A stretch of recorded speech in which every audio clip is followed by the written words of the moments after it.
একজন ব্যক্তিকে বছরে তার বয়স বলতে বলা হলো।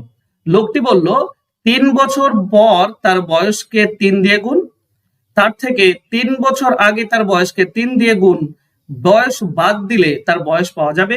মানুষটির বয়স কত? মানুষটির বয়স ধরো এক্স বছর। তো এই এক্স বছর মানে কি বলেছে? তার 3 বছর পরের বয়স। 3 বছর পরের মানে এক্স প্লাস 3, এটা 3 বছর পরের বয়স। একে 3 দিয়ে গুণ, আবার 3 বছর আগের বয়স মানে এক্স মাইনাস 3, একে 3 দিয়ে গুণ। এই দুটি বাদ দিলে পাওয়া যায়। ঠিক আছে, এটাই বলা হয়েছে উপরে।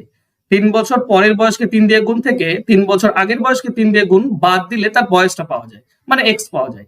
তাহলে এখান থেকে আমরা কি পাচ্ছি? এক্স সমান সমান 3 ভেতরে গুণ করলে আমরা পাবো 3x প্লাস 9, মাইনাস গুণ করলে মাইনাস 3x, মাইনাসে মাইনাসে প্লাস 9। তো এখানে -3 আর +3 কেটে যাবে। তো x এর ভ্যালু হবে 9 আর 9 যোগ করলে 18। তার মানে লোকটির বয়স হচ্ছে 18 বছর। অ্যান্সার হবে অপশন এ।